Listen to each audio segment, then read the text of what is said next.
Una vez más estamos aquí en órbita tratando de hacer más llevadero el hecho de que usted no tenga para pagar su televisión satelital. Hoy estamos aquí en el Hotel Tequendama entrevistando al escritor español Ray Loriga. Bienvenido, Ray, a En órbita. Hola, bien hallado y gracias por tenerme. Tú tienes una carrera que empezó desde que eras muy joven. Tú publicaste por primera vez a los 23 años. ¿Te sientes cargado por ese inicio tan temprano? Es decir, ¿sientes que de alguna manera la gente está esperando de ti todavía que seas como el mismo de Héroes, el mismo de Tokio ya no nos quiere, el mismo de Lo peor de todo? Bueno, creo que tuve la visión o el acierto o la intuición cuando empecé de girar varias veces sobre mí mismo y cambiar. No por despistar, sino por crearme a mí mismo intereses y desafíos. Entonces, el autor de Lo peor de todo no es exactamente el mismo de Héroes y el de Héroes no es exactamente el mismo del hombre que inventó Manhattan y espero que no sea el mismo de este Zaza, emperador de Ibiza, que es mi último libro.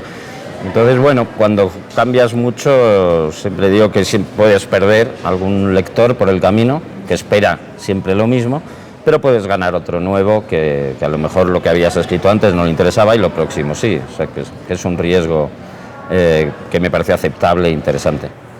Ahora, bueno, ya ha pasado todo este tiempo, ¿qué opinión te merece la palabra underground, el término underground? ¿Cómo funciona el underground? ¿Existe? Bueno, existe el underground, pero evidentemente no se ve. Quiero decir, una vez que sale a la luz deja de ser underground, ¿no? Cuando se aplica a un autor, por ejemplo, como yo, que lleva 24 años publicando y en editoriales, además, digamos, grandes y comercialmente potentes, y en varios países, creo que el término underground no se aplica. Le tengo respeto a ese término y creo que los que se lo merecen es los que están ahora en el underground, luchando a lo mejor por salir y por tener un número suficiente de lectores o de oyentes en el caso de una banda o de espectadores en caso de un director de cine, ¿no? ¿Tú tienes algún tipo de compromiso político? Esto te lo pregunto porque, pues, leyendo las entrevistas que has dado, leyendo como las reseñas que te hacen, a menudo existía como un asunto tirante entre denominarte de la generación X, entre comillas, y tú decir que eso no te interesaba, lo cual me parece perfectamente lógico y sensato. Simplemente lo digo es porque cuando se denomina a alguien de la generación X, normalmente, y aquí en Colombia al menos, se habla de alguien que no tiene compromiso político alguno. Y sin embargo yo te oigo a ti hablar sobre la conquista española, te oigo hablar sobre Bush, te oigo hablar sobre Aznar y me pregunto si es verdad eso de que no existe un compromiso político. ¿Tú te has planteado eso como una cuestión seria o es simplemente el compromiso político de cualquier persona que lee el periódico? Bueno, yo creo que tengo un compromiso político con mis propias ideas. Lo que nunca he tenido es una afiliación política. Quizá por eso da lugar a ciertos malos entendidos. No he estado nunca ni asociado de ninguna manera al Partido Socialista ni a la derecha española, lo cual significa que dudo de las cuestiones según se presentan, es decir, las políticas me parecen válidas o no válidas según se producen y las ideas me pueden interesar o no según se posicionan. En ese sentido, cuando he escrito columna en periódicos, que he tenido muchos años columna en el periódico El País, cuando algo me ha irritado o he pensado que había que levantar una voz de mi propia opinión, la he levantado. Bueno, ¿el ejercicio de columnista ha cambiado en algo tu ejercicio como escritor de novelas o realmente son dos ejercicios separados? Yo creo que son bastante dos ejercicios separados. Por supuesto, la escritura es como una gimnasia que tienes que hacer constantemente, ¿no? Es como un futbolista que después de una lesión pasa tiempo sin jugar, le cuesta coger lo que llaman el ritmo de partidos. Y yo creo que para eso sirve también el columnismo, porque te obliga a escribir constantemente y ese es el lado bueno. El lado malo es que te obliga a escribir constantemente y a veces no te deja pensar en las ideas largas, digamos, de más aliento que necesitas para una novela. Cuando tú empiezas a pensar en una historia, ¿cómo lo empiezas? ¿Haces un mapa? ¿Se te ocurre una idea por cualquier cosa que ves? ¿Cómo funciona tu proceso creativo? La verdad es que yo mismo no lo sé muy bien, porque se mezclan muchas cosas, se mezcla la intuición, la sorpresa de cosas, como bien dices, que puedo observar, la sorpresa de cosas que incluso puedo imaginar, el recuerdo, que es muy importante, Y luego también no soy ajeno al resto de la literatura, es decir, hay una influencia directa de otros autores, de otros escritores que también te van permeando de alguna manera. De todo esto se va haciendo un caldo que de pronto germina en una novela, para mi sorpresa a veces, ¿no? No soy muy metódico a la hora de planificar, conozco colegas escritores que tienen pizarras y van incluso poniendo los posibles localizaciones, los posibles decorados de sus acciones, incluso la ropa de sus personajes o una cronología detallada de lo que sucede en la novela. Yo suelo funcionar más por un cambalache de ideas en mi cabeza, por una serie de notas que voy tomando en libretas, que rara vez miro luego después, pero que de alguna manera me permiten seguir dándole vueltas a la idea. Luego lo siguiente que hago es una vez encontrado un tema que pienso que me sirve de inicio, lo primero que hago es buscar un tono literario, y a partir de ahí ya surge lo demás. ¿Y escribir una novela juvenil es más fácil, es más difícil? No, la escribí con el mismo rigor que escribo otras cosas. De hecho, era una parodia de una novela juvenil. Quizá por eso mucha gente no lo entendió del todo, porque era una parodia para jóvenes de las propias novelas que leen los jóvenes. Bueno, y esta literatura, ¿tú has tenido la oportunidad te interesa, así sea por morbo, explorar en esta cantidad de sagas que existen ahorita como Divergente? De hecho lo que hice fue parodiar el concepto de saga, ¿no? De alguna manera, buscando un lector que estuviera un poco harto también de ese esquema exacto de las sagas, ¿no? ¿Y cuál es el éxito ahí? O sea, ¿ya has podido saberlo? El éxito de las novelas en general, por qué unas triunfan y otras no triunfan, es muy azaroso, porque cuando la gente dice voy a escribir un bestseller, si eso fuese posible lo haría todo el mundo, ¿no? Tú miras novelas como Sombras de Grey, hay 80 o 200 títulos similares y de pronto una es la que funciona, ¿no? Es muy difícil y muy azaroso saber por qué unas conectan con la gente y otras no. ¿Qué patrón existe entre tus personajes? ¿Existe alguno? ¿Tú has podido trazar una línea? Porque yo puedo trazar, por ejemplo, una línea entre Trífero y Charlie, el del hombre que inventó Manhattan. Puedo trazar una línea entre Tokio ya no nos quiere y Héroes, de alguna manera, pero ya hablar de dinámicas familiares tiene algo que no está necesariamente relacionado con una vida que transcurre en muchos países al mismo tiempo, con una cabeza que no es nacional, es decir, como un asunto que va de lo muy grande a lo muy pequeño, pero tú puedes trazar una línea que diga, bueno, mi interés siempre ha sido este mismo, mi pasión siempre ha sido esta. Sí, aunque sueño con escribir libros muy diferentes, me temo que al final se parecen más de lo que yo mismo pienso. Y sobre todo por los personajes principales, que todos tienden a coincidir en una especie de visión esquinada del mundo. Es decir, no son nunca participativos en las corrientes del mundo ni en los grupos. Son gente normalmente muy individualista, gente tirando a descreída, gente bastante desengañada de los esfuerzos colectivos y todos seres más o menos pensantes de sus propias ideas. Es decir, son siempre un poco lobos solitarios. ¿Tú sí alcanzas a tener un recuerdo claro de la vida mientras Franco estaba vivo? Desgraciadamente sí. ¿Cómo es ese recuerdo? Pues lo recuerdo triste, gris, siniestro, pobre, feo y aburrido, todo en general. En ese sentido, ¿tú crees que fue liberador y transgresor tener como ya la posibilidad tú de participar de una generación de creadores?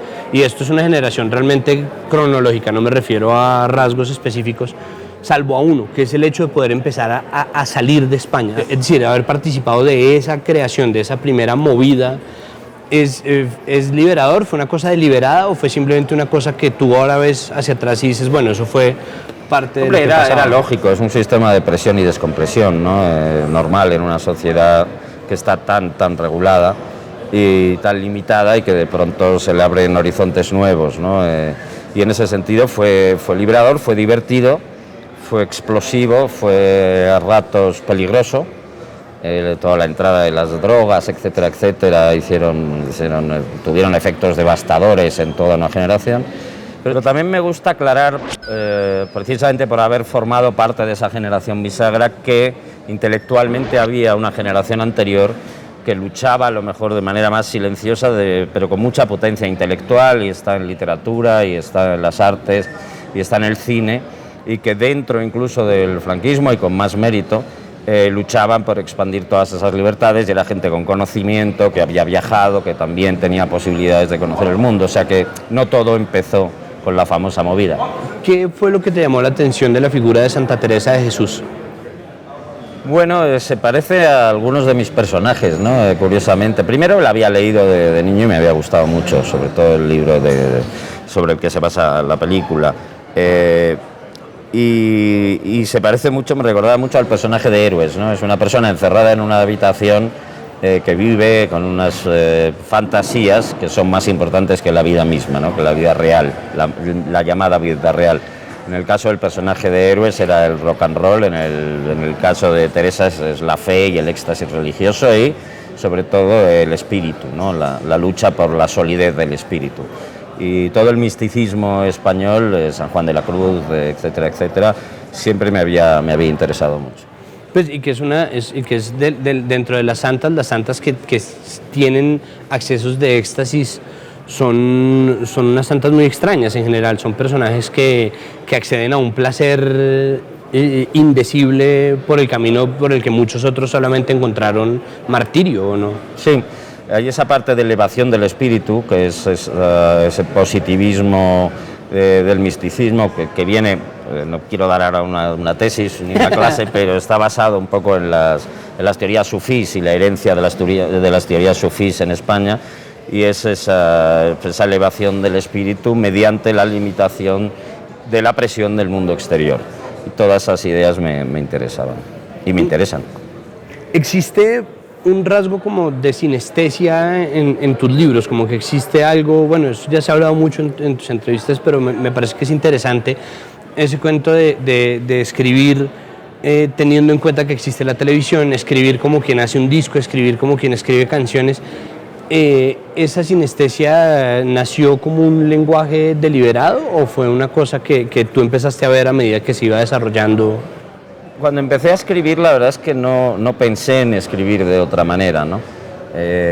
Por supuesto que soy lector de literatura clásica y me entusiasma, y eso es lo que me ha formado como escritor fundamentalmente, pero luego a la hora de ponerme a escribir tengo que ser consciente del mundo en el que vivo y cuál es mi entorno, ¿no? Entonces, en ese sentido se ha hablado mucho de literatura pop o literatura rock o literatura postmoderna, etcétera, etcétera, pero me parece que es literatura natural, es decir, lo artificial, que también es lícito, pero lo artificial sería escribir ahora como se escribía en el siglo XVIII o el XVII o el XV, ¿no? Aunque hay unas bases de la literatura que son idénticas, por supuesto los entornos nos permean y me parecía la única manera lógica de escribir.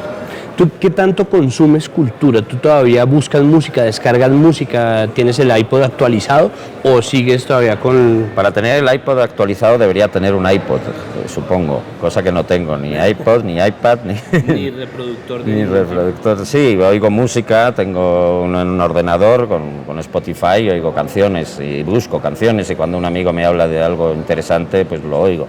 Pero no soy un loco buscador de la nueva serie o de la nueva canción o la nueva banda, pero sí estoy abierto a ello. También es una cuestión de tiempo, me encantaría estar más abierto a todo eso, pero escribir es una cosa que lleva mucho tiempo y que además te mantiene mucho rato sentado delante de un ordenador. Y reconozco que cuando no estoy escribiendo lo que más me apetece es salir de la habitación e irme a la calle y hablar con la gente de verdad y no mirar más pantallas, ¿no? Reconozco que eso a mí me agota. Bueno, ¿qué tantos breaks tienes que tomar? ¿Qué tantas pausas tienes que hacer? Bueno, con los años la verdad es que tengo un sistema bastante disciplinado de trabajo y una rutina idéntica, ¿no? No sé si es interesante o no, porque todos los escritores tenemos unos escriben con zapatillas de andar por casa y otros con zapatos, o con un pantalón cómodo y otros con bata, ¿no? No sé. Pero la mía es levantarme temprano, tomarme un café leyendo la prensa fuera de casa, que es lo que más me gusta, ver un poco la calle, ver el mundo. Suelo llevar ya un libro en la mano que me interese, que estoy leyendo. Cuando acabo con la prensa, que me lleva un buen rato, porque me leo 4 o 5 periódicos, paso a empezar mi lectura de lo que traía y espero hasta que me surge alguna chispa para subir a escribir. Intento no estar delante del ordenador si no tengo muy claro lo que voy a hacer, porque son muchas horas ahí sentado. Bueno, una última, con respecto a tu último libro, Asaz el emperador de Ibiza. Bueno, Ibiza se volvió durante un tiempo y todavía es como un lugar mítico, ¿no? Al que va la gente como a descocarse y a desenfrenarse y a... ¿Por qué te llamó la atención hacer una novela sobre Ibiza especialmente? Otra vez como volviendo a las drogas, a estos personajes que están como en un umbral entre perder y ganar, como... ¿Qué te llamó la atención esta vez de Ibiza? Bueno, Ibiza se juntan 2 factores ahí, uno es el recuerdo, uno es absolutamente personal. Pasé toda mi infancia, todos los veranos en Ibiza, he seguido yendo durante muchos años, tanto a Ibiza como a Formentera, y es una isla a la que le tengo mucho amor. Y el otro es funcional, porque como quería hablar de un tema que trataba las drogas desde muchos ángulos, además geopolíticos, económicos, emocionales, etcétera, etcétera, sociales, qué mejor lugar que Ibiza, ¿no? Si hubiese hecho una novela sobre el juego, la hubiese situado en Las Vegas. Ibiza es una marca conocida en el mundo entero, incluso la gente que nunca ha estado en Ibiza, al otro lado del mundo. Le puedes preguntar a un australiano, a un colombiano, y dices Ibiza y todo el mundo se imagina una fiesta, David Guetta, un DJ, todo el mundo drogado, todo el mundo saltando, la noche eterna, el día y la noche mezclados, ¿no? Y entonces esa imagen me servía para no tener que explicar demasiado, y simplemente con decir Ibiza ya la gente sabe de lo que estás hablando. Perfecto, bueno, Ray, muchísimas gracias por... Muchísimas gracias a vosotros. Muchas gracias. Mucho gusto. Bueno, señores, ustedes saben que pueden ver esta entrevista completa en www.enorbita.tv, que tenemos una próxima emisión en la cual nos hemos de ver y que nosotros vamos a seguir cazando personajes interesantes para explorarles el cerebro. Hasta luego.